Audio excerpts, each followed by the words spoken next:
Good afternoon. It's Wednesday, the 10th of February 2021, just after 1 o'clock. Welcome to UK Column News. Your host today, Mike Robinson, myself, Brian Gerrish. We're delighted to be joined by Vanessa Beeley and our very own Alex Thompson reporting eastern approaches from the Netherlands. Well, this was pushed out, well, first of all, by Laura Kuenssberg on Twitter this morning.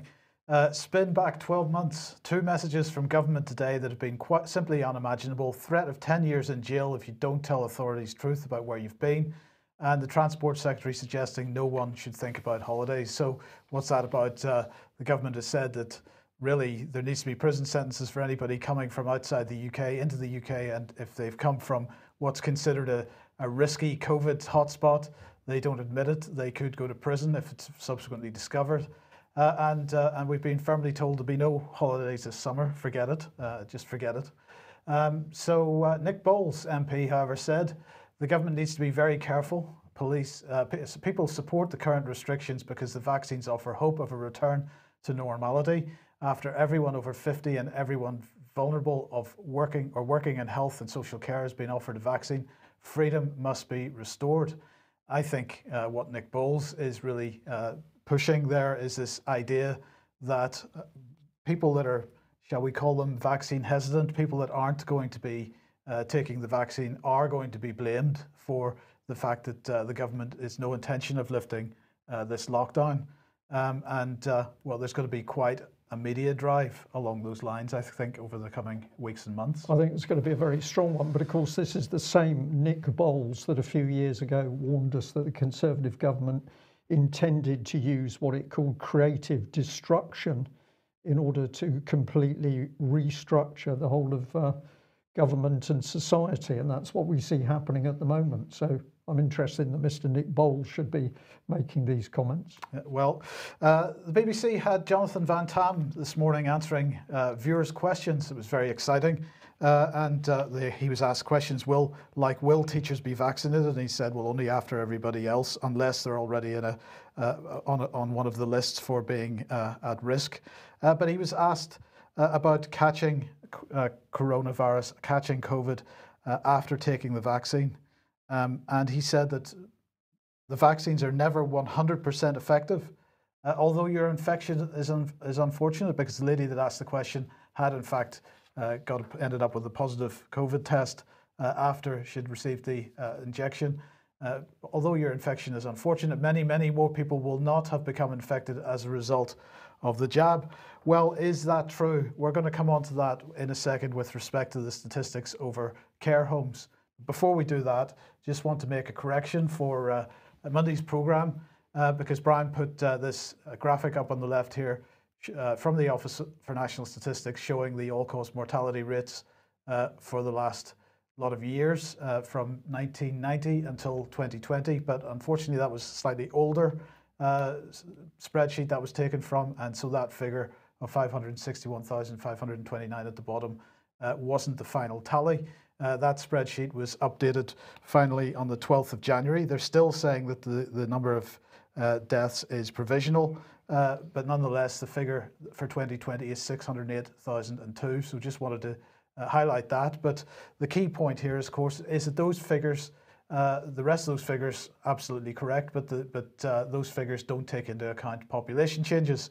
And when you do look at that particular situation, this is what you find. That despite the headlines over the last couple of weeks about 2020 being the worst year since the Second World War, it's nothing close to being the worst year since the Second World War. It's the 9th worst year since the turn of the century, and significantly better than we were seeing in terms of age standardized mortality. So that's deaths per 100,000 people in the population since the 1970s. So really, that is the important graph that we've got to keep reminding ourselves of. And the Office for National Statistics actually publishes this information back to 1938. But anyway, what is the latest situation with respect to excess mortality for the country at the moment? Well, this is the graph since the beginning of the so-called pandemic, and that's how it's looking. So let's put on the first lockdown, first of all, which then generated what we describe as lockdown deaths.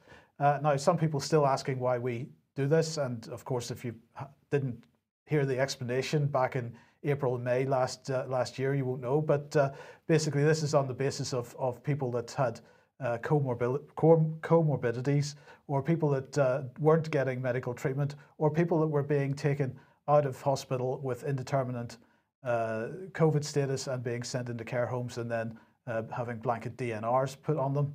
But in whatever the case, most of those deaths from the first peak were as a result of failures by the system, by the National Health Service.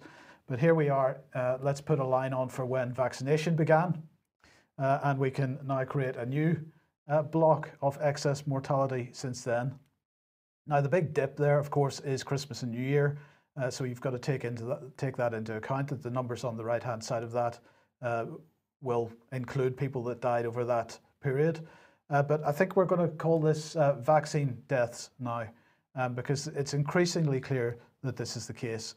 Now, we've shown this graphic before a couple of times, but let's look at it again, because if we put the red dotted line on there, which is when the first vaccines were delivered for over 80s, and this is applying to other age groups as well, but for over 80s, the rate of death has increased significantly. It was basically flat in the weeks running up to the vaccination period, and now it's spiking. Now, where is the excess mortality actually taking place? Well, this is the latest ONS data for week 4. This is up to the 29th of January 2021.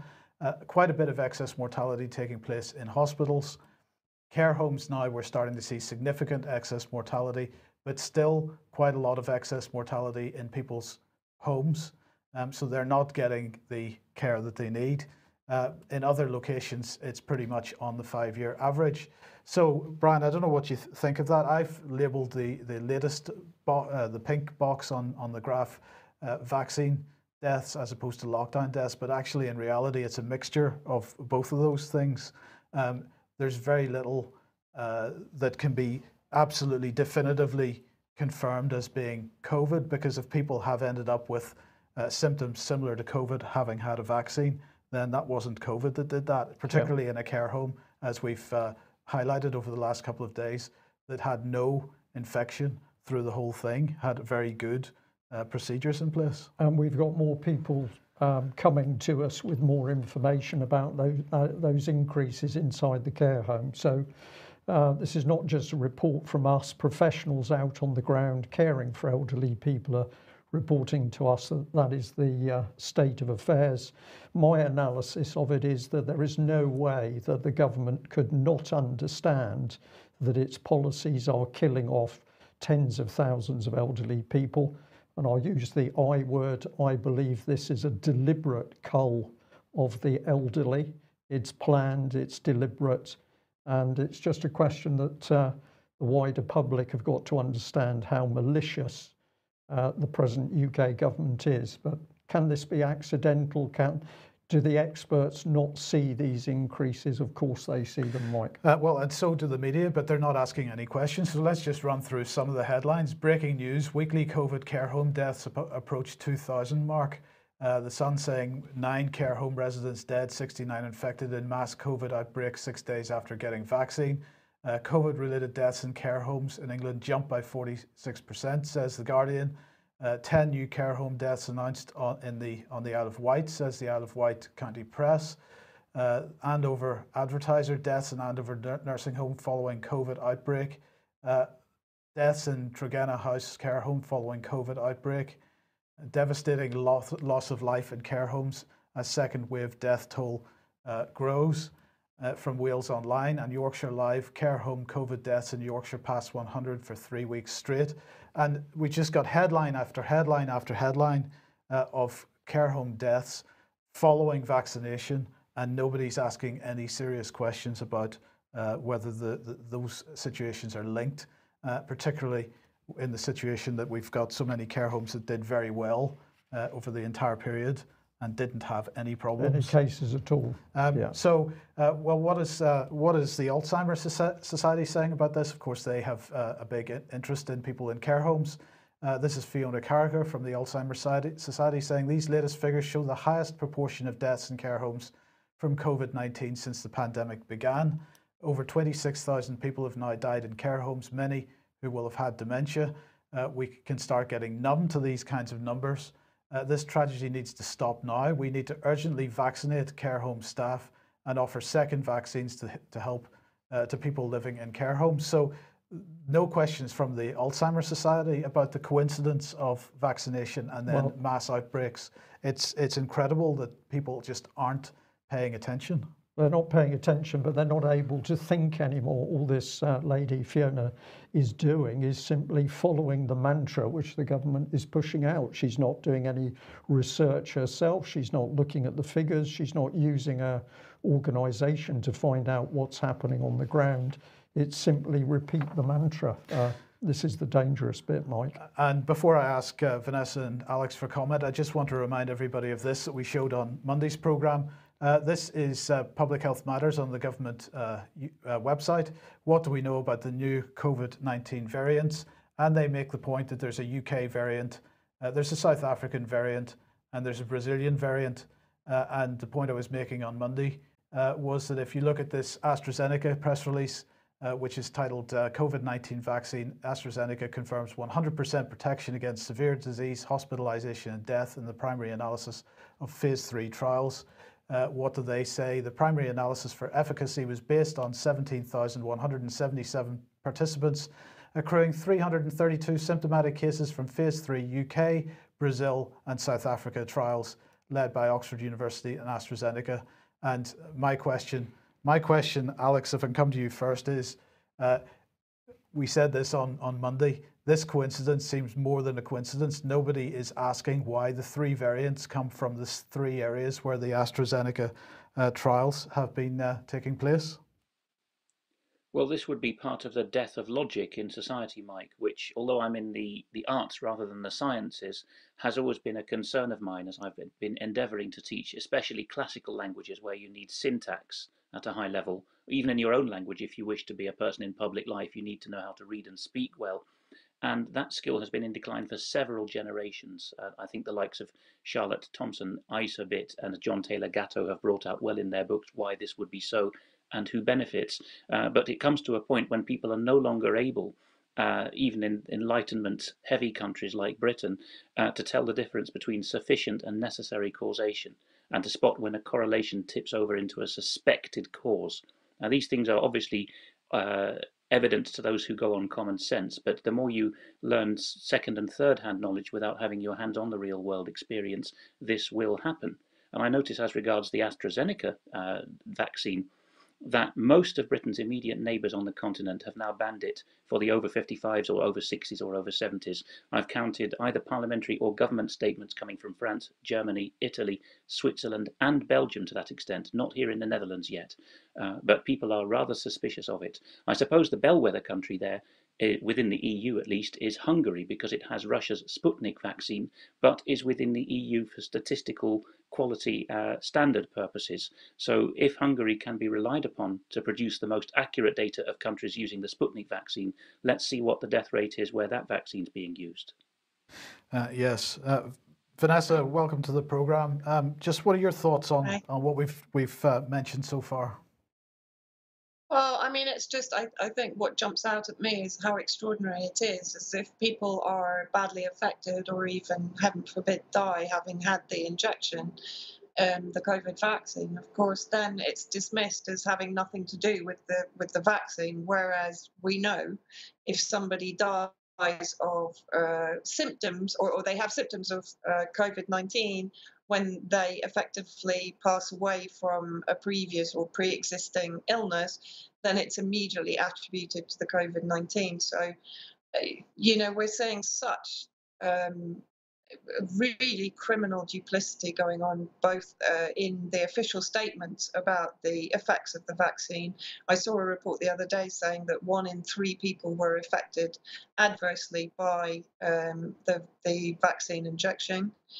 And yet governments, institutions, health institutions that are governing the narrative on COVID are simply not addressing it and are therefore willfully putting the public at risk. Indeed. Sorry, they know and that they're fully culpable and it is criminal. I totally agree with that, Vanessa. Well, the question is, was it released in order to try to take some of the edge off the ONS statistics? But here's the House of Commons Public Accounts Committee, Government Procurement and Supply of Personal Protective Equipment, their report from the 42nd report of session 2019 to 21. And what are they saying in this? Some 25,000 patients in care homes were discharged to care homes from hospitals, some without being tested for COVID-19 after it became clear, even after it became clear that people could transmit the virus without having symptoms. This contributed significantly to the deaths in care homes during the first wave. But really the majority of the focus of this report was that care homes didn't have sufficient PPE, personal protection equipment, and that was really what the headlines in the mainstream press were focusing on. It was a bit diversionary, but I think that's the key quote there, Brian, that it was the discharge from hospitals with indeterminate status that did quite a lot of the damage. And the press soon afterwards reported that massive increase in deaths and talked about this, and then that all disappeared from the media, as usual. Yes. Well, here is Alexandra de Juniac, who is chair of the International Air Transport Association. Now, the government has said that there are no plans for immunity passports for coronavirus. A spokesman is quoted widely in the press from Number 10 saying there's still no current plans to roll out a vaccine passport. Going on holiday is currently illegal. So this has been on mainstream news and all the press. This statement, going on holiday is currently illegal. But no current plans. That doesn't mean anything, does it? That's absolutely meaningless. Well, what is Alexandre de Juniac saying? Well, he was speaking to the BBC, to one of their podcasts, and he said, we should not anticipate, but the UK authorities are among those with whom we have the closest link on immunity passports. So he is absolutely stating that they and the UK government are in lockstep with respect to this. And so any statements from Number 10 Downing Street that there's no plans is nonsense, because they're making plans. They may not be finalised, but they are in progress. So that he was speaking to the newscast podcast, but Grant Shapps was on the Radio 4 Today programme this morning. He's the Transport Secretary, of course. He was saying that I would imagine in the future there'll be an international system where countries will want to know that you've been potentially vaccinated or potentially had tests taken before flying.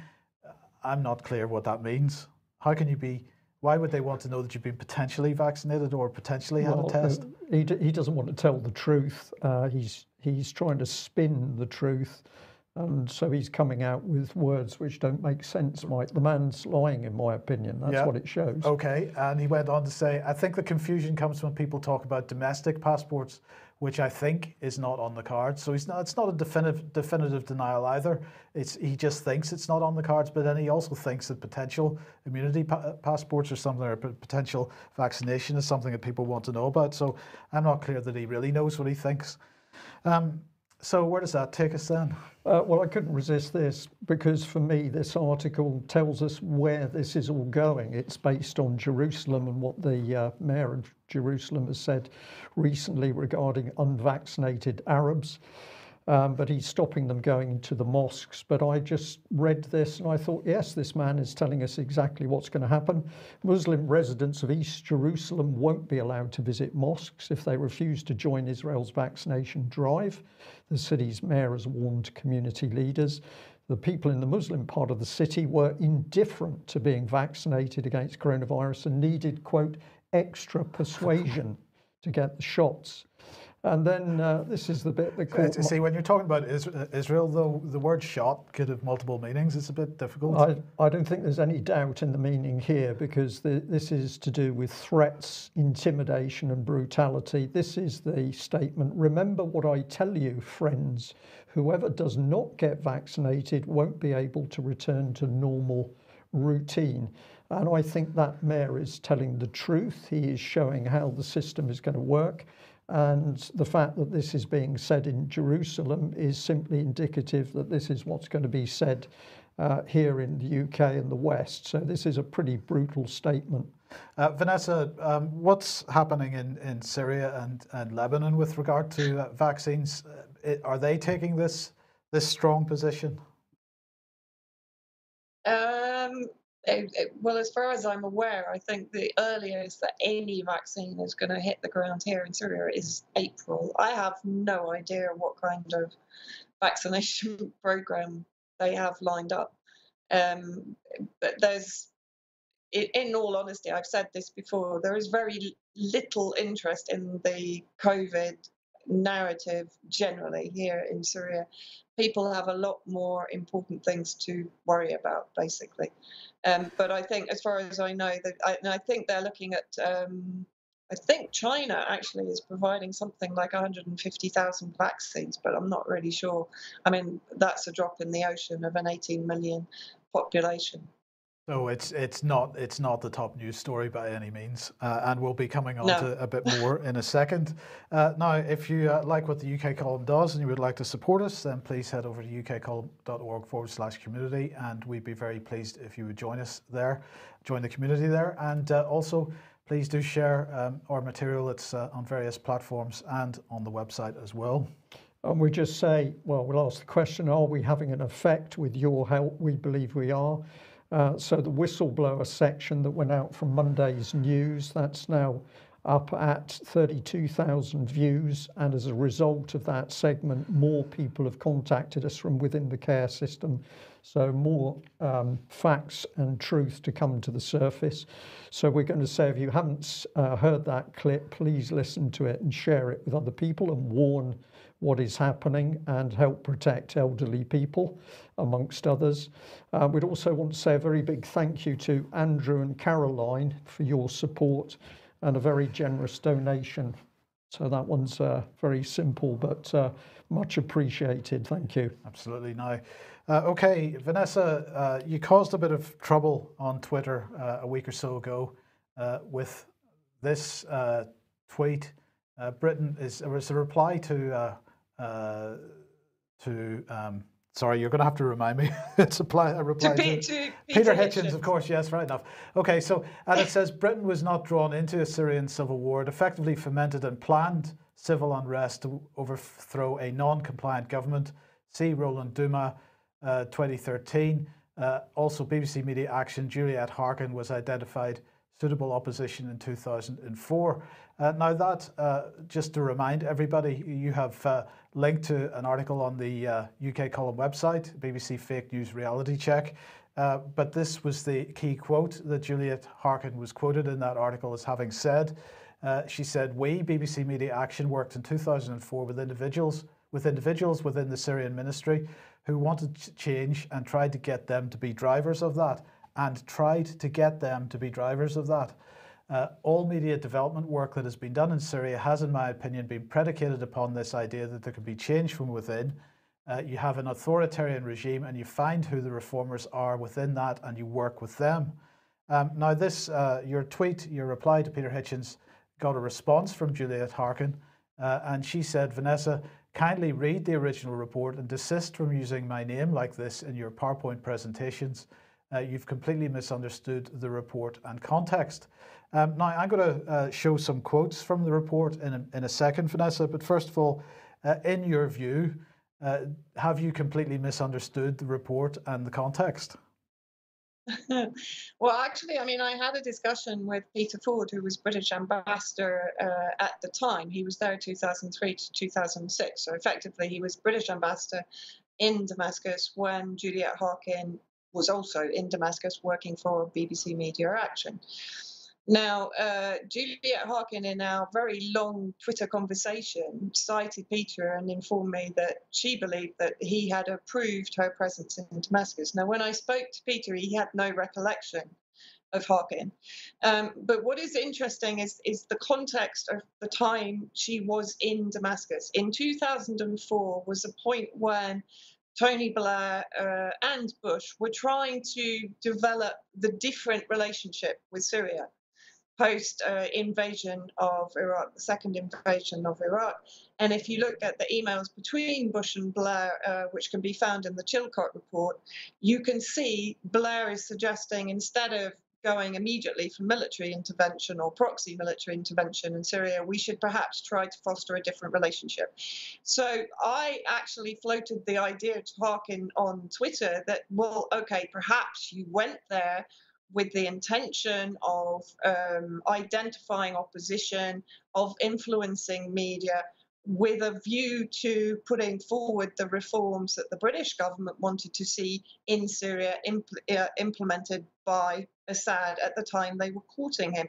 But at the same time, the information that you gathered is a very good scouting opportunity to, if Plan A failed, i.e., if Assad, as history tells us, was not compliant with the US-UK agenda in the region, then you can move to Plan B, and the information that you've collated on the opposition, on the media that can be used to influence public opinion both in the region and in the West, can be very useful to the British government, which we know has been heavily invested in PR and media for the armed groups that they have financed, supported, and armed alongside the US coalition to overthrow the Syrian government.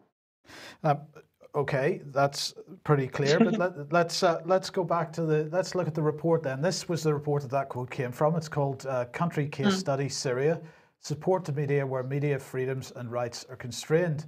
It's from BBC Media Action. So let's just have a look at a couple of short quotes from this. In 2004, BBC Media Action launched a 3-year, £1.5 million Arab media dialogue programme across 7 Middle East countries. In Syria, BBC Media Action conducted journalism skills, business and management training and mentoring for selected journalists, editors and managers, working in close partnership with both state and private media outlets. Now, the first thing I've got to say here, Vanessa, is I don't really understand Juliet Harkin's position, because, you know, what did she think that she was doing? Why would the BBC want to go and provide these skills training for Syrian journalists, particularly since BBC Media Action is funded by the Foreign and Commonwealth Office, unless it's an extension of British soft power? Absolutely. Now, you know, if we want to be generous, we could say that Juliet Harkin personally was not aware that she was being instrumentalized by BBC Media Action in order to provide the information that they needed for Plan B, which was the destabilization of Syria via media, via proxy militants, etc. But when we go on to look at Juliet Harkin's career path, right. Well, hold on, because we'll do that in a second. Just don't preempt that. We'll come on to that in a second. Okay. So let's look at the next short quote. The private online newspaper Syria News was identified as a promising startup, and in 2006, its managers were trained on sustainable business models for online news. 7 of its staff attended BBC-run workshops and training for trainers and mentoring skills before Syria News set up its own training operation for young graduates. So they're very careful about who they're choosing to work with. And it goes on to say, Harkin's interviews with Syrian journalists show that they are no longer a homogenous group, sharing a unified view of their role in society. She says there's a dual media system, the private and the state sectors. Journalists in the private sector see those working in the public sector as civil servants, not journalists. And I thought that was pretty key, because already you're starting to see a split has developed between journalists. Was that split a natural split, or was that split encouraged by the operation that was going on at the time? I don't know that we can answer that, but nonetheless, it goes on to say Media Action did not work with a local partner on blogging training, so they were training bloggers, and bloggers played a very pivotal role in what then became the war, as this could have alienated and excluded parts of the blogging community. Instead, the BBC collaborated with an informal network of bloggers from across the country and recruited mentors for the distance learning system, who were trained in workshops at London and Damascus. And again, what did she think? Why would the BBC be interested in doing this other than to promote British foreign policy? Yeah, and I think what's really interesting, I think Syria News from the research I did actually later relocated to Turkey, and another one of the media cells that she collaborated with was then later funded by Riyadh, of course, Saudi Arabia, one of the backers of the terrorist groups, particularly ISIS inside Syria. I think it's very hard not to come to the conclusion that Harkin, whether it was wittingly or unwittingly, she was there to identify the potential bloggers, the potential media outlets, the potential private media companies that would be sympathetic to an opposition to the Syrian government. And as we later see that some of those media outlets with whom she was working relocated, they left Syria. So they were clearly on the side of the armed uprising against the Syrian government. And of course, Harkin's own position in her writing, in her papers, has maintained the authoritarian regime, the various narratives that have enabled the humanitarian war against Syria, and she hasn't altered that. She hasn't deviated from that narrative in the 18 plus years, no, how many years is it? 15 years that since she first went to Damascus in 2004. And another interesting point, she was allowed into the country at a time when the West was courting Assad and the Syrian government and Syria as a whole, but she was refused entry after 2011, which suggests to me that the Syrian government had by then ascertained what her role was and were not intending to allow her back into the country. Yeah. Okay, Alex, let me bring you in at this point. What are your thoughts on what we've seen so far on this? It brings to mind a couple of the books I have in my library. One, I forget the title, but it traces young Foreign Office staff from three European countries, the French and the Dutch, and I forget which other, post-war period, coming to the State Department and being charmed. And the other is the book by Udo Ulfkotte, Ulfkotte. You can find his book in English. I think it's called Prostitutes in the Pay of the CIA, which is a translation of one of his many books in German, or several books in German. And these outline how people are nobbled at the beginning of their careers. If they're in Britain itself, it is from Oxbridge onwards in many cases to this day. And it's what Vanessa has outlined really. The result is people we can work with.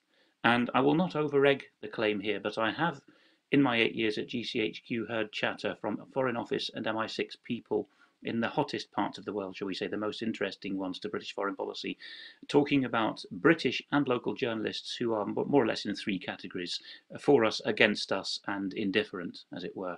Neither one way nor the other. And there are ways of cultivating and repressing, as the case may be, the output of these journalists without them actually being on the books of an intelligence agency.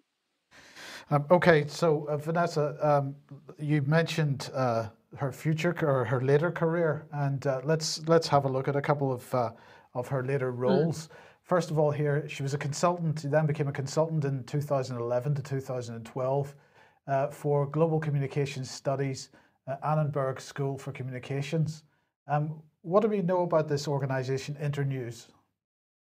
Oh gosh, Internews. Well, I mean, Internews, if you look at their ambassadors, before I even get onto the donors of Internews. But interestingly, if we actually look at her career path, she started off at the Economist Intelligence Unit. So she was heavily involved in researching the economic landscape for countries that were being targeted by the British Foreign Office for their financial interests and their global agenda. She then spent some time working for the Council for British Research in the Levant, where she set up seminars on Arab revolutions, 2011.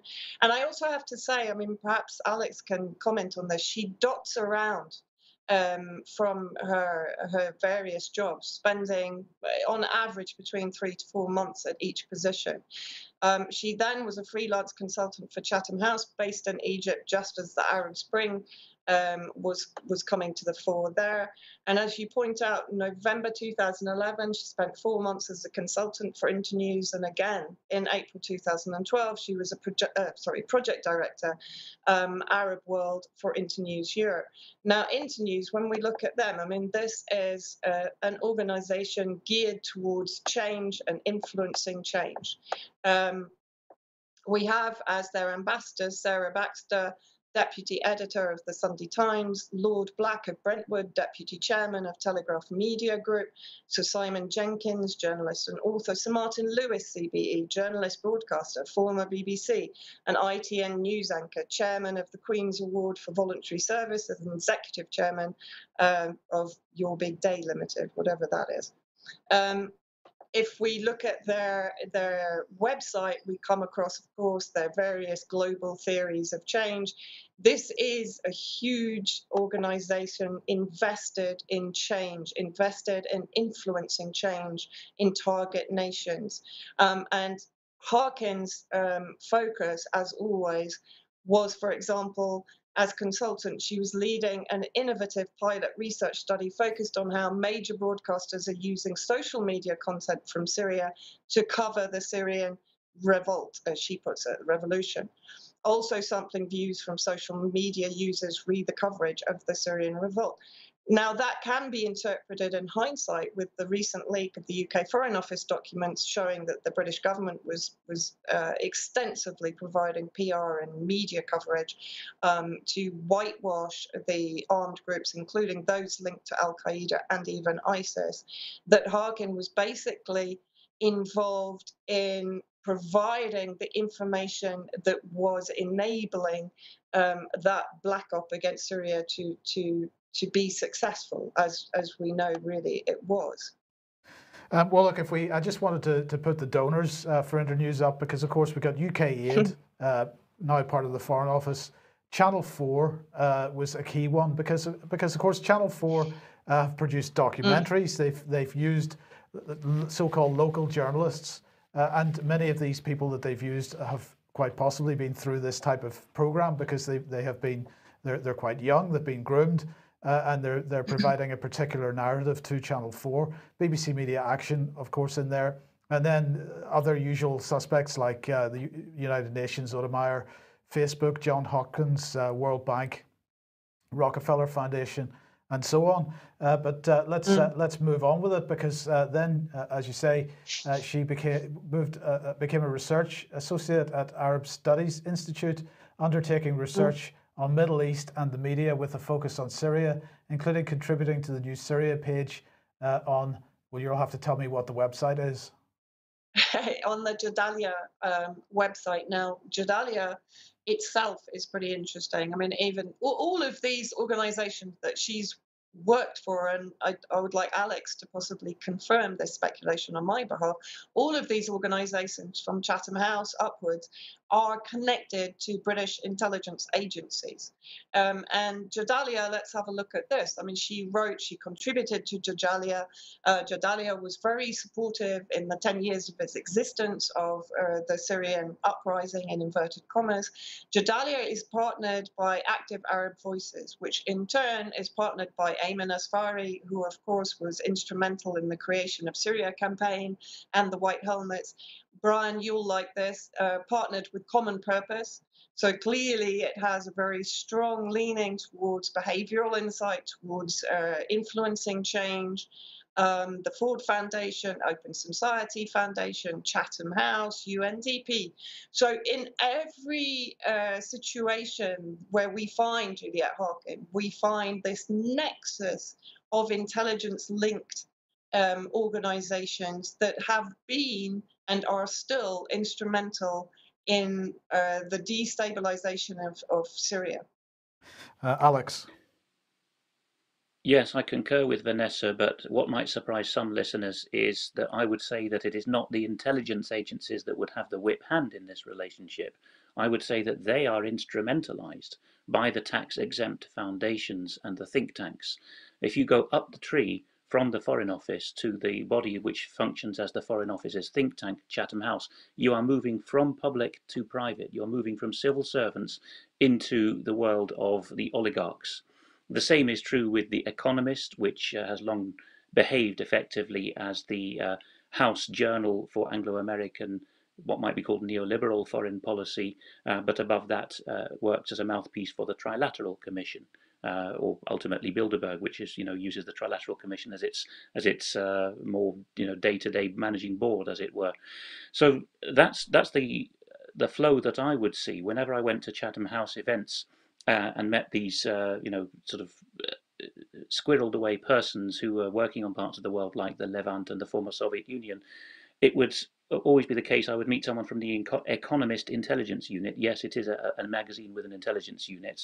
Alarm bells should ring. And they would behave as though they were collecting information for private benefactors. I mean, ultimately, this goes back to the Rhodes-Milner group. There's so much material we could recommend on this. But before the First World War, in Britain and America, that relationship was already sewn up, that as the intelligence agencies in their modern form came into being in the decade before the First World War, they were there to fulfill much longer term agendas for, shall we say, blue bloods, mostly European continental and also British industrialist blue bloods. And it was the think tanks giving instructions to the intelligence agencies. Just look at the money. I mean, the order of magnitude difference in funding between Chatham House and the Foreign Office in this regard should tell you something. Yes. Well, look, Alex, the last job that we want to highlight is her most recent role. Just for you, because I'm interested to get your thoughts on this. Project Officer, Freedom of Religion and Belief Leadership Network at the Church of England. This is what she's currently doing. I have no idea what that particular body does, the Freedom of Religion and Belief Leadership Network, but maybe you have some knowledge. Leadership in this regard is a big buzzword in the C of E, and as Brian would be quick to add, it comes out of the common purpose think tank world, as it were. The giveaway there is freedom of religion or belief. The C of E regards itself now as not even perhaps a religious organisation, but a national asset. And certainly the government's always regarded it that way. And that, as a set phrase, freedom of religion or belief, that comes out of the post-war European conventions and treaty language. And it's the term that's bandied about by the OSCE, for example, or agencies of the UN. So that world, or that way of thinking, has been forward posted into it, or backfitted into existing societal structures like the Church of England, which very much does have a historic role standing up for persecuted Christians, or at a push persecuted fellow monotheists, but no historic background in standing up for this nebulous human rights capacity or human rights area concept of freedom of religion or belief. Okay, thank you for that. Now, the next thing we want to talk about with Vanessa is Lebanon, because it's not something that occupies much of the news narrative in this country, but I just want to show a couple of the headlines from the last couple of days in various media. So this is The Independent. 6 months ago, Beirut blew up. Now Lebanon is on the brink of collapse. We have the Middle East Monitor here. Lebanon Free Patriotic Movement calls to review alliance with Hezbollah. And we have the BBC saying Lebanon's coronavirus lockdown, we can't leave our homes day or night. So Vanessa, first of all, it looks like Lebanon is in a position where it's breaking up societally, but at the same time, a fairly brutal lockdown going on there. Yeah, as far as I know, in areas like Tripoli, for example, the lockdown is 24/7. I don't know if that is the same all the way across Lebanon. I'm not sure. But certainly for the last few years, Lebanon has been the target of the globalist nations, of course, because it is the closest allied to Syria of Syrians' neighbors. And so therefore it was necessary to target Lebanon for destabilization in order to pull the rug out from under Syria's feet, of course, which effectively it has done. Lebanon was put into economic freefall before the corona crisis.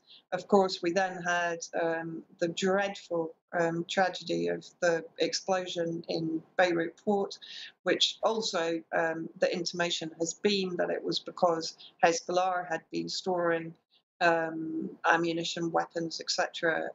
In the port. There has been recent attempts by Martin Chulov at The Guardian, who I would suspect has very clear ties to intelligence agencies in the UK, to suggest that it was Assad-linked businessmen that were effectively responsible for the blast. Of course, his article has been quite rightly rubbished as the pile of nonsense that it really was. There was absolutely zero evidence in it.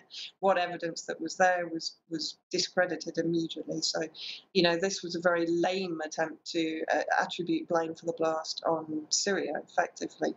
But I think what's important is the recent document leak showing the British operations to infiltrate security, army, intelligence services, and even high-level government officials in Lebanon in order to provide a counterattack against the influence and stability that Hezbollah offers, not only to Lebanon, but also to Syria. We can't forget that Hezbollah has been instrumental, alongside, of course, the Syrian Arab Army, in stabilizing areas of Syria, particularly on the border with Lebanon. The Foreign Office leak was, there've been, I think, 3 drops of documents as a result of that, but the latest one was with respect to Lebanon. And you said the last time you were on this program that the ambassador had quietly disappeared from the country. He's been replaced now. Yeah, he's been replaced by a chargé d'affaires. I don't think they've actually appointed an actual ambassador yet, but Chris Rampling, who was ambassador at the time that the first leak came out, and if you remember, in the first leak, which was put out by somebody called Matthew Dewar. Now, Matthew in that actually stated, I'm giving you I think it was around a month for people involved in this operation to leave Lebanon. Now, interestingly, the British ambassador resigned for personal reasons almost immediately after that, which was Chris Rampling. Alistair Harris, who was also instrumental within Analysis, Research and Knowledge, ARC Group, was responsible for a lot of the early destabilization and infiltration in Syria, was also involved in the Lebanese operations, and he also, as far as we know, left rapidly and relocated back to the UK. So, you know, what we've seen, and I don't know if you have the video there from Martin Longden, who's the guy that's taken over from Chris Rampling, perhaps temporarily. But if we watch this video, we see in the last week, I think it was, the arrival of British military equipment to Lebanon, to Beirut port, ostensibly for use by the Lebanese army, as he calls them, the border forces. Now, anyone with any knowledge of the structure in Lebanon will know that the borders, particularly with Syria, are largely policed and secured by Hezbollah, with the support. I mean, Hezbollah works with the Lebanese army, but effectively, Hezbollah is responsible for the majority of the border security. And that also includes, of course, for the Christian communities that live close to the border with Syria and have come under attack from various terrorist groups during the 10-year conflict in Syria.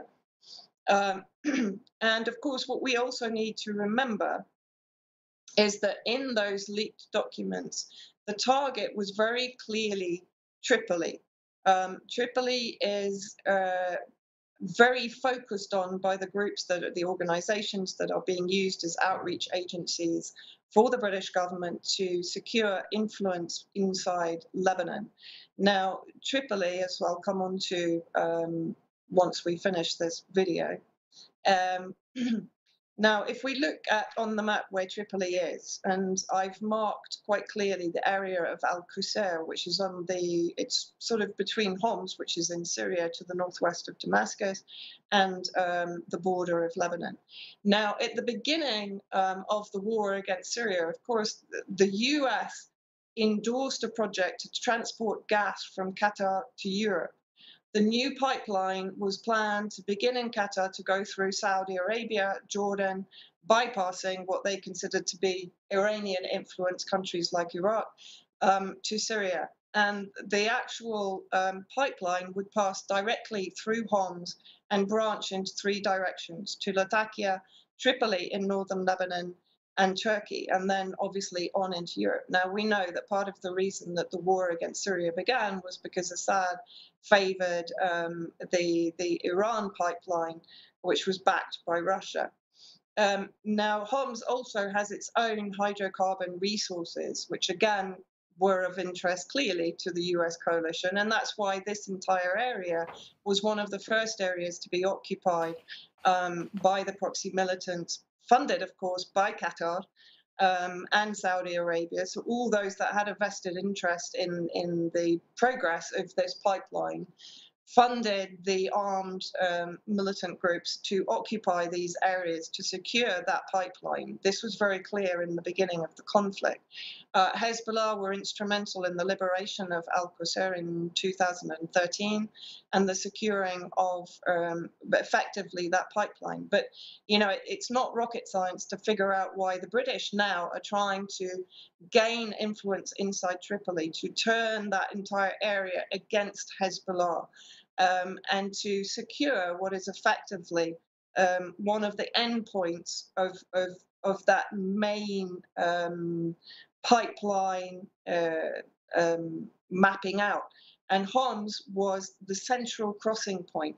So if you look at where Tripoli is, not only does it give them the potential to stretch out and to take influence in towards Syria, but potentially, we have to remember that the armed groups always had the coastal area of Syria, which of course is the government stronghold, if you want to say, and also now Tartus, which is the main Russian base inside Syria. It gives them an option, I'm just speculating here, of being able to even potentially go further into Syria from this point. So Tripoli is absolutely instrumental, I believe, to the US-British interest against Syria.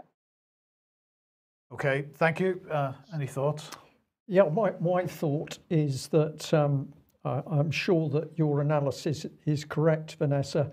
We've got the extraordinary situation that all this is happening without any meaningful public debate or knowledge here in UK. We're not seeing debate through Westminster. We're not seeing statements by the Foreign and Commonwealth Office, but we've got this this highly developed geopolitical agenda unfolding where military equipment is coming out of this country and being sent over to the Middle East. None of this is being discussed with the British public. We, on the other hand, are to be fearful of COVID. We're to be locked up like, I'll say children, but of course that's an insult to the children really, but we're to be locked up and we're not to pay attention to what's happening here. I think your analysis, if people are regarding it as an analysis of the Middle East and therefore it's not of consequence, what they need to realise is that the same power base that is unleashing this malicious geopolitical agenda in the Middle East is exactly the same power base that's locking us all in our homes in UK and destroying all of our fundamental human rights. People have got to understand it's the same group. And Alex, I think you were beginning to pull together who these people are and what organisations, Chatham House, for example, they're using in order to put these policies together. Well, look, we got to move on. So thank you very much, Vanessa. We'll speak a little bit later. Now, let's go back to COVID, and we already have shown on this program a number of times the way that the COVID narrative has been developed and built and spun by the UK government through SAGE, through their behavioural experts, in inverted commas. But Alex, we have a similar story coming from Germany now. So run us through this. Let's set the scene then first with an article by the Oldenburger Online Zeitung, a regional online paper, telling us in a glance what has happened. These slides are text heavy and they're all my translations, so I will not necessarily be reading all the words on every slide. It would be better for people to pause the screen after broadcast and read through these.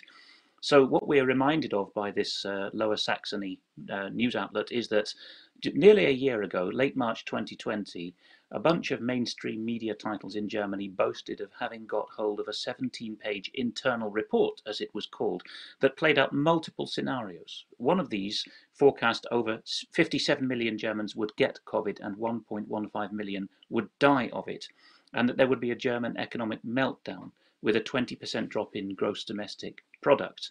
And in fact, we did cover that paper at the time of its disclosure on the German Interior Ministry website at the end of April, a month afterwards.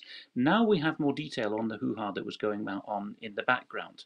So another summary of it by the well-respected Frankfurter Rundschau brings it more to the political level. The headline and one of the subheaders I've put on screen is serious accusation levelled at the Interior Minister. This is at federal German level. There are also 16 state Interior Ministers. This is the federal Interior Minister Horst Seehofer. The accusation is political capture of scientists in secret document.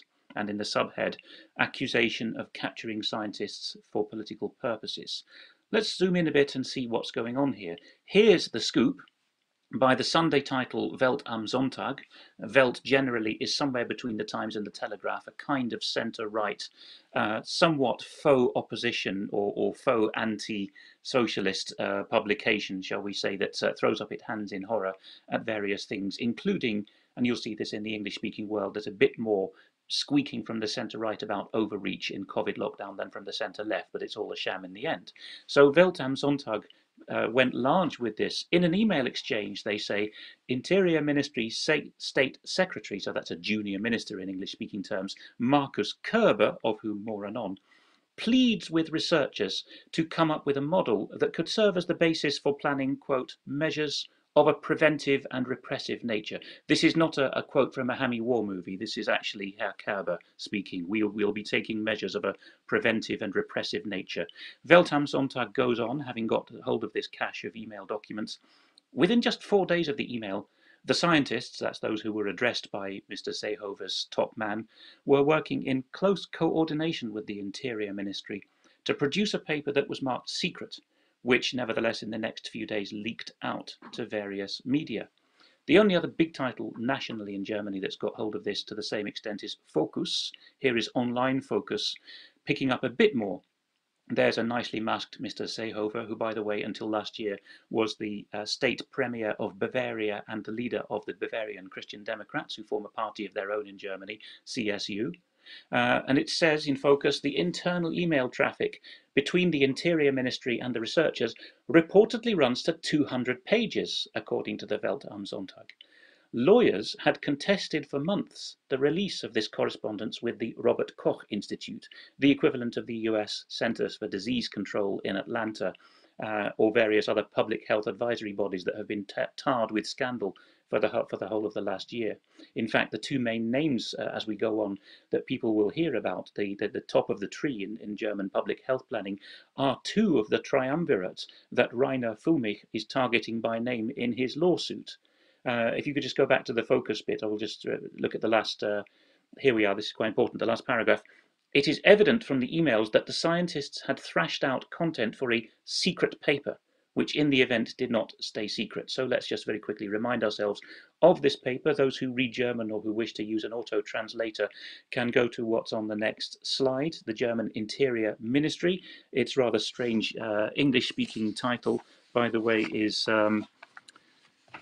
I'll find that in a moment, but a very, oh, here we are, Federal Ministry of the Interior, Building and Community. And I put in a red box there the date, 28th of April, I believe, wie wir Covid19 unter Kontrolle bekommen. Let's have a look at this document that it's now come into more focus. So to repeat, it's been disclosed for 10 months, but it's only recently that there's been a legal imprimatur to publish the emails about it. So at the bottom of that screen, I've put in the red box, liberty depriving measures. They're talking at the start of this document about how there's an absolute need for central holding and editing of all tests. Well, there's various ways you can translate it, but I've tried central processing to keep it neutral. This is what will facilitate tailored step-by-step interventions in economic and social life, and will boost acceptance and understanding for liberty depriving measures. Later in that document, we find that the worst case scenario, and you can see my red box again here, the just shy of 1.2 million, so 1.15 as carried in that other piece, was the shock horror scenario of how many deaths there might be. Now let's flit forward and see what else we can find out about this. Down over the border in Switzerland, they have the advantage of being German speakers, so they've been following this. And the chief editor of quite a major regional Swiss publication, Die Ostschweiz, who's been a big shot in other German-speaking media publications, has talked about this in an article which he calls Der Fall Deutschland, the Germany case or the Germany dossier. And the rest of the title, it would be translated, How Fear Has Been Systematically Cranked Up. And he says these are golden times for op-eds. One can confidently write about the headlines of 3 days ago without worrying that anyone's beaten you to it. At least if it cuts across the official narrative, other media will have stayed away from it as toxic. He goes on, there's no other way to explain how a leading paper, Welt am Sonntag, can break a veritable scandal and be virtually ignored for it. In a nutshell, what happened is that Welt am Sonntag gained access to internal papers showing that German politicians systematically set scientists the task of spreading fear over COVID. Like a general staff, terms and images were created and deployed to terrify the nation's people to prepare the ground for all the measures that would follow. And there's one more, I think, from his piece. That way, no one would mind shop and restaurant closures or prohibitions on going out, because naked fear of the virus would prevail. Let's be honest, it was a runaway success, but it gets worse, actually. It all got going, and these are two of the three names that are being sued personally now by Rainer Füllmich. It all got going after virologist Christian Drosten and Robert Koch Institute head Lothar Wieler, who, by the way, is a veterinary surgeon, and it is now strongly alleged he forged his doctorate, paid a visit to Federal Interior Ministry Horst Seehofer last March. They told a tale of impending doom if harsh measures were not soon taken. Seehofer was soon convinced he knew Germans would only give up their liberties willingly if they were led by other concerns altogether. He put one of his top officials on the case, Markus Körber that is. So began a 200-page email correspondence aimed at enabling the undisturbed planning of, quote, further measures of a preventive and repressive nature, quote, unquote, which needed fear. They literally spoke of the, quote, desired shock effect, end quote, to be achieved in society. And then he's got a slightly longer quotation from the documents, which you might like to read, Mike, for a bit of variation. Well, it says many seriously ill people being taken to hospital by relatives but turned away and dying in great pain, gasped for breath. A short, sharp lockdown would then be acceptable to citizens. So, yes, that's what was being planned. And it was because of the utter shock caused by this that I think he's Dr. Rainer Füllmich, the double-credentialed lawyer who's a California attorney and a German advocate, started his case against these two gentlemen. Now, I haven't seen anything about this in the English language media, let alone in British media specifically, but it has got over the borders to the Netherlands, where the journalists are often quite good at reading German. So here, if people look at this, I think it's somewhat auto-translated, but it's manageable. It's a verbatim auto-translation, I think, of the Dutch NOS, the Dutch Public Broadcasters report on it. So if people go to Netherlands News Live and look for the headline, German ministry hired scientists to induce corona fear, they will see that. And this bit we won't read verbatim, but the key thing there is they were working at a 0.5% death rate and a 1.2% death rate in their scenario planning. And one of the scientists in these disclosed emails, which had to be dragged out of them like extracting blood from a stone, is that what we have to do, he said, guys, is think from the purpose of the model. So the model is king. This is David Scott territory, the subordinating of science. And for the purposes of the model, he said it would be better to be on the bad side than on the good side with our forecasts. And then the Dutch write-up continues that Inaccountably, both of these mortality rates, although that one is over twice the other, were included in the ministry's final strategy document. For the worst case scenario, they used the percentage suggested by an economic body, our first hint of business involvement here. If the government did not act, 70%, we've been talking about 0.5% and 1% deaths, but 70% could become infected, that magic modal verb, and the death toll could run into the millions, as Seehofer warned it several times at the time. So the original for that is the next slide if people want to look it up. Oh no, one more in between. The emails, continues the Dutch write-up, were meant to be kept secret. They were released after months of proceedings from a Berlin group of lawyers who sent them to Die Welt. It is clear that Lothar Wieler, the boss of the Robert Koch Institute, was involved in the email exchange, but the Institute has declined comment. It was an internal document. So the original of that is the next slide, so people can just look at that if they wish. State Secretary Marcus Kerber has already replied, so he's got his right of reply in. The man who actually said, "Can we have some shock and awe, please? Some repressive measure justification." And his response is the emails should not be viewed as an all-encompassing theoretical treatise. He says, rather, we were faced with the task of preventing a worst-case scenario. And then there's been some comeback on that with the German opposition. The opposition is demanding clarification because this is ultimately something that where the buck stops with the Interior Minister himself, Horst Seehofer. So the chairman, ironically enough, of the party which is the successor to the East German regime party, Die Linke Party, which has been quite anti-lockdown, says it can't be acceptable that politicians can dial up an opinion on demand from scientists. And there's also the Liberal Party, the FDP, on the next slide, which is saying the same thing.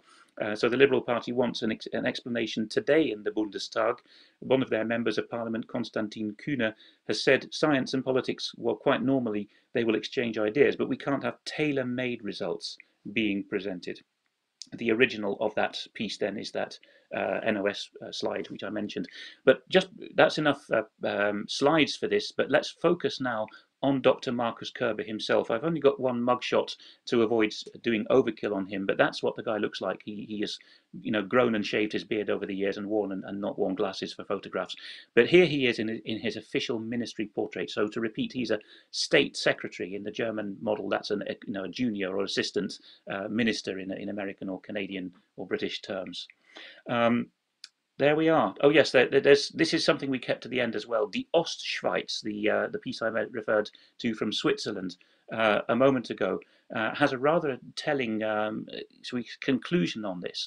It says, and this is where we need to think of the SPIB component of the SAGE apparatus in Britain that we've been covering. The researchers supplied the Interior Ministry with suggestions, so they didn't just work to order, they positively worked from science to assist the government with suggestions on how to grow, quote, fear and willingness to follow orders among the population. That's the scientists writing in those terms to the government. And where that preparedness flagged it would need, quote, strong state intervention. Brian, this is beginning to sound a bit like Britain, isn't it? But with, shall we say, a bit less tact in the way it's described. Yes. What was in my mind while you were going through that incredible piece, Alex, were there direct connections between the British government's Behavioural Insights team, that was the group of psychologists that were plotting the same malicious scare policy within the government's COVID SAGE unit.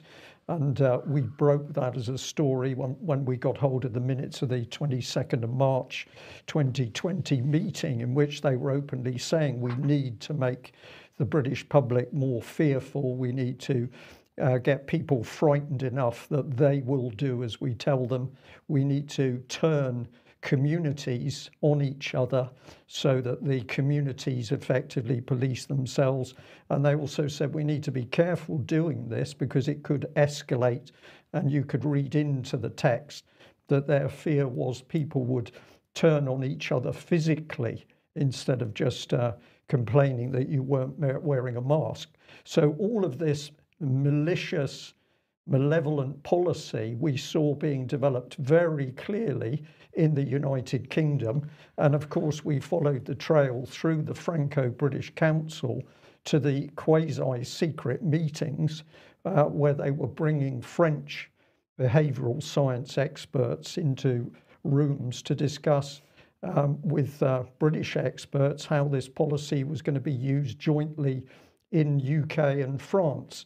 And the man that we should remember is Oliver Willier, who was the man from Sarkozy's private office, who was the French neuro expert. So the trail for this, I'm going to call it malicious, I'm going to call it malevolent, it's truly evil policy, was coming very much from the heart of the British Westminster government and the Behavioural Insights team, but we knew that it was effectively also buried within the European Union, as we could see the progress of those meetings with the French. To me, this is fully culpable stuff. The people who put this policy together to make people in society frightened and terrified, to attack their mental health, to say that we should turn community members on each other. These people need to be brought through courts. They need to be brought fully to justice. And the sentences for those who are found culpable should be, I think, very severe. I don't know what your response to that would be, but it's largely been the UK column that has broken the trail of the political application of abusive psychology. We have broken this story. Well, I think that's because there's some kind of denotice on it in other respects. But yes, severe penalties are being asked for by Rainer Füllmich. And of course, he has got these two men in the frame, one of them being Professor Christian Drosten, the virologist at La Charité Hospital in Berlin, and the other being this man with no human medical qualification, it now seems, heading the Robert Koch Institute. Drosten, of course, who accompanied the Robert Koch Institute head to Horst Seehofer's office to say, Minister, we need some scary figures, was active even before the SPIB minutes, because this paper that's been leaked now is regarding March 2020. The SPIB leak that we led with is from February, but it's actually from New Year's Day 2020 that Christian Drosten supposedly spent his New Year's Day in his office single-handedly priming up the data for the PCI test, although he'd not got any samples from Wuhan at that stage.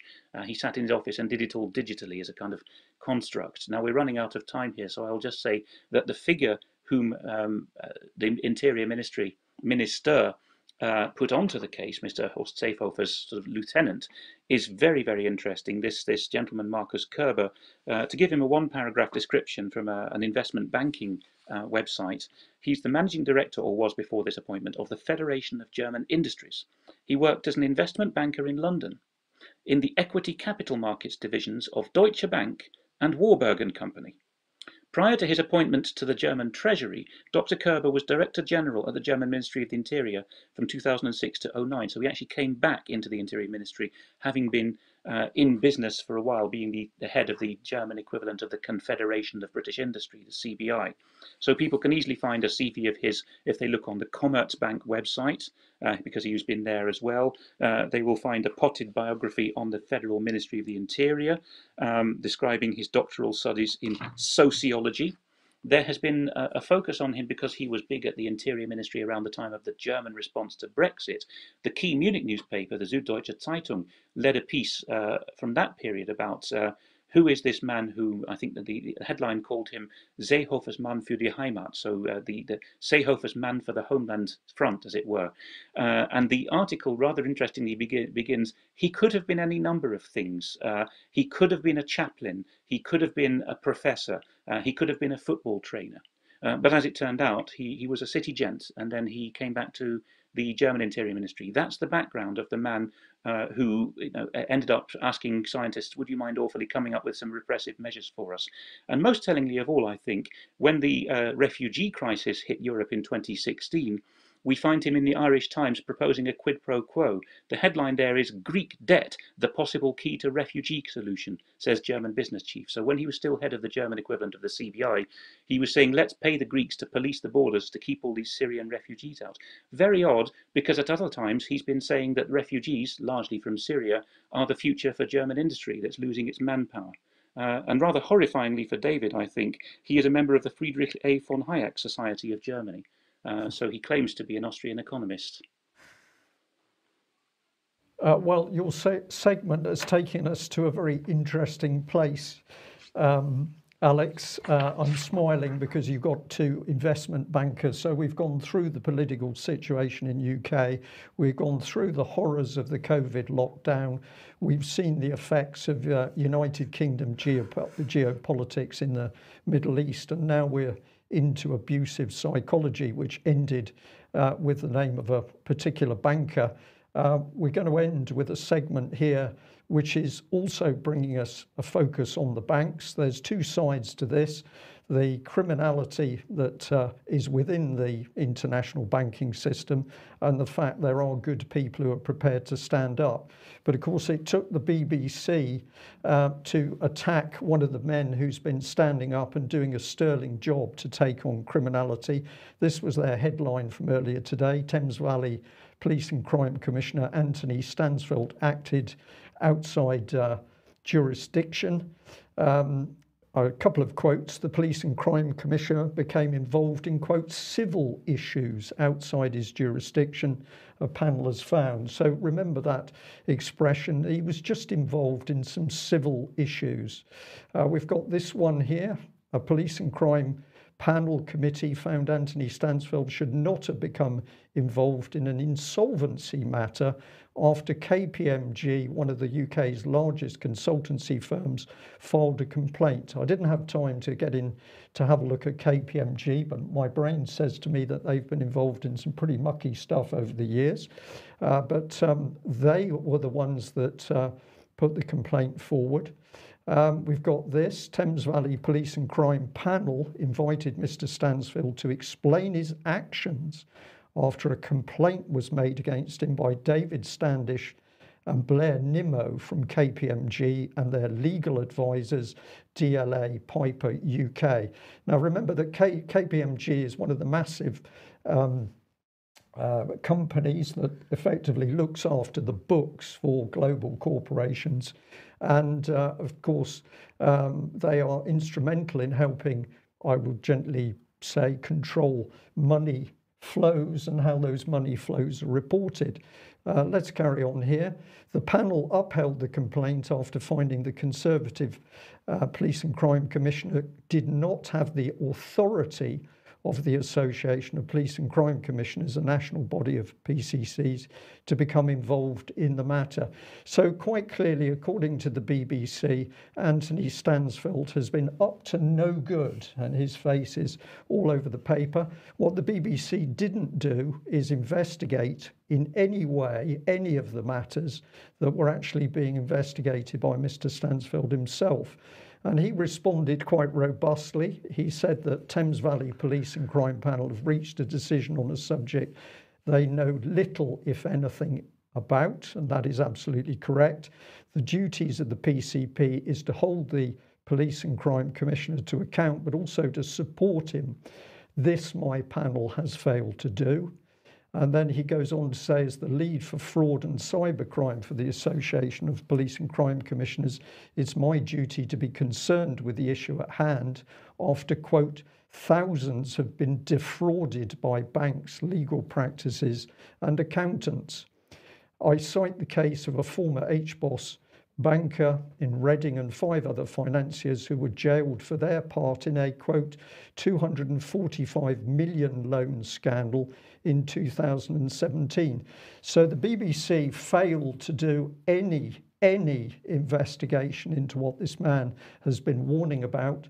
Well, we're delighted to say that somebody wanted to speak out about this report, and we've got a former police detective who has spoken to the UK column this morning, and we've got a 4-minute clip where he is saying what Anthony Stansfield and his team have really been doing, and I think this report is really astonishing.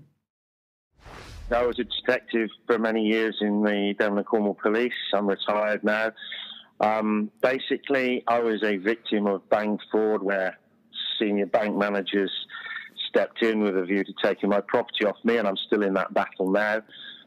I've discovered forged signatures and fake documents in my paperwork in an effort to beat me down and win. And as a result of that, I got together with a team of probably the best experts in each field, in banking, in HMRC, retired people, stakeholders who advise government, etc. A small but very, very experienced, trusted group of experts in their field, and we have basically uncovered masses and masses of wrongdoing by the banks, which has been assisted to be covered up not only by the banks, the judiciary, but also regulators all the way up to the top. I've been personally working with Anthony. We've had many meetings in Westminster. I've also been to all parliamentary party group meetings with a number of MPs and given evidence at one of their meetings to the parliamentary group who are investigating bank fraud, serious bank fraud, that they were personally investigating and needed my assistance. In his words, defrauded and stolen £100 billion from British businesses, but collectively all the banks, £1.2 trillion, putting over 60,000 businesses to the wall. So there's the seriousness of it. In my particular case, our investigations grew, and at one stage we had 109 victims, which I can total to about £1.5 billion worth of fraud, where they've been defrauded out of property and funds to that sort of money. Now, I was involved with the team to put my detective hat on, shall we say, and with my detective hat on, go through and look at the criminality involved. Anthony Stansfeld has been stoic in his support of the victims, quite rightly so. I don't think he's overstepped the mark. I think he has stood up as a strong advocate for law and order to be absolutely reinstated. I would say that of the victims that I know, of 109 victims, at least 26 have reported to us serious suicidal tendencies. And I believe if it wasn't for Anthony's involvement and steering us in the right direction, many of those people may well have sadly gone further than just talk about suicide. Has the BBC shown any interest at all in investigating this massive fraud, massive banking fraud that the team is investigating? Where has the BBC been in all this? It would be wrong of me to say they've shown no interest, because I personally have done 2 radio interviews when my case of fraud against Lloyds started coming to a head, and before I really got into it with Anthony. Both of those pieces were recorded, sent to London, and they never got aired. I was also in touch with a BBC TV reporter who had previously done pieces on this sort of thing, and I was told he couldn't air it because the lawyers would step in, and he'd been warned that maybe the next time that they did something like this, they'd be facing a lawsuit. His words, up to £50 million lawsuit. So he was basically blocked from telling it the way he wanted to tell it on the BBC by the lawyers who vet what is actually going out on the BBC. So what else can you tell us then, David, about what's happening? Well, the IOPC, we have alleged a cover-up by regulators, police crime panel members, and crime commissioners of very serious banking frauds. They have refused to investigate everything we've put to them all along the way. At least investigate, even if they believe that there's nothing wrong. We have found the few cases they've investigated have been totally whitewashed, and as a result, we believe the city has taken over Westminster by big lawyers, auditors, and their connections. And of course, KPMG is one of those auditors. KPMG is a major auditor at global company level. So that man's very brave testimony puts a completely different spin on the BBC report. Alex, we've gone on well over time, but I think our news today is so important in all the sections. Just give us a little bit of a comment of your reaction to the fact this man is saying that essentially law has gone out of the window. If you're a bank, if you're a hedge fund, you can do as you please. And the BBC, not every person within the BBC, but of course the BBC top editorial team and their lawyers, complicit, it would seem, in the cover-up of corruption and fraud by the big banks. This is called regulatory capture, and Mr. Stansfeld has long talked about the sins of the regulators here. And it's somewhat parallel to the section we just had on Germany, where we had a case of scientific capture. That's what the German headline actually called it from the Frankfurter Rundschau. How do you capture a branch of public life? Well, you use lawyers to make pseudo-legal threats, right? So it goes from, I'll have you before the law, or the law will have a say on this, to I'll set my lawyers on you. So ownership and personalization of the law. But people need to be aware that this role that Mr. Stansfield had is a bit of an Achilles heel for the government, because we didn't have elected policing commissioners, unlike many other common law countries, until 2011, the Conservative Liberal Democrat coalition. And it was regarded as a foregone conclusion then that certainly in the home counties, the shires where all the financial institutions are, all of the people who could get themselves onto the safe Conservative list for election per county would be in the system, in the bag. But one slipped through for the Thames Valley area, which covers Buckinghamshire, Berkshire and Oxfordshire, Mr. Stansfeld. He is something rather unprecedented in Britain. He is a directly elected Crown Magistrate. So he's an agent of the executive branch that cannot be recalled by the Crown because his mandate is popular election. And because he's not of the system, he is unsackable. And he said, when I've shared platforms with him and at other times, that the reason why others don't follow suit is because their own forces will not investigate expensive fraud deliberately. They don't have the funding or the trained officers for that. And of course, juries no longer investigate complex fraud. It's all by design. The city thought it had the whole thing stitched up. But these elections of policing and crime commissioners mean they are unsackable, which is why the last trick that's been pulled out of the box is this laughable idea that a directly elected commissioner for policing and crime needs to get say-so from an umbrella body to investigate. How do you like the idea, Brian, that your MP can't raise your case in Parliament unless he has permission from the National Council of MPs? That's the equivalent argument. Yes, although I wouldn't believe that my local MP would take anything to Parliament, because I haven't seen him for months and I don't know where he is or what he's doing. I presume he's in his manse under COVID lockdown. We better leave it there. I think yes, we're going to say thank you very much to everybody that's joined us today. We know we've got a considerably growing audience. This is a huge bonus. We are delighted. We're also delighted that people have got the confidence to come to the UK column in order to blow the whistle and get their story out. So I'm going to predict that we're going to get many more people starting to come to us in the coming months as this dreadful scenario unfolds in UK. My last comment is, if you are a member, you're signed on as a supporter with UK Column, we'd like to ask you to send an email to Anthony Stansfeld to praise him for his work, to say how much you appreciate what he is doing, and to give him recognition and his team for the courage in standing up to take on what is massive corruption at the heart of the British government and the state.